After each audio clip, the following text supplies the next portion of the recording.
Pada pemerintah tolong cari tahu di mana dia berada sekarang. Sampai saat ini dia nggak ada kabar lagi sama keluarga. Syedaralun Nazariah warga Gampung Kemuninglo, Kecamatan Idi Tunong, Aceh Timur mengungkapkan bahwa adik kandungnya Junaidi 37 tahun diduga menjadi salah satu korban penembakan di perairan Malaysia. Junaidi merupakan warga Bukit Teguh, Kecamatan Idi Tunong, Aceh Timur. Nazariah menyadari hal tersebut setelah melihat video yang beredar di media sosial terkait insiden penembakan yang menewaskan beberapa warga negara Indonesia. Menurutnya setelah berulang kali menonton video itu, ia semakin yakin bahwa sosok tersebut adalah adik kandungnya. Hingga kini pihak keluarga kehilangan kontak dengan Junaidi.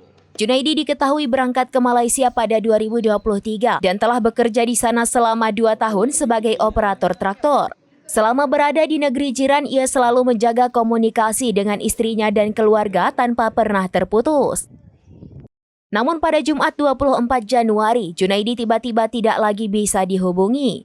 Ponselnya berada di luar jangkauan, sementara pesan WhatsApp yang dikirimkan kepadanya hanya centang 1 hingga saat ini. Nazariah berharap pemerintah dapat membantu mencari keberadaan adiknya, sebab dalam laporan media yang ada, nama Junaidi tidak tercantum di antara korban yang telah teridentifikasi. Kami nggak ada uang. Tidak ada kabar dari Junaidi tanggal 22. Sampai sekarang nggak ada kabar lagi.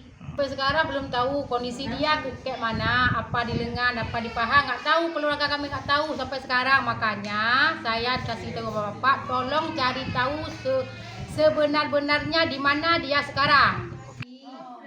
Pihak keluarga juga telah meminta bantuan kepada anggota DPD RI asal Aceh, Sudirman atau Haji Uma. Dari Aceh Timur, Maulidi Alfata, serambinews.com. Download Tribun X sekarang, menghadirkan lokal menjadi Indonesia.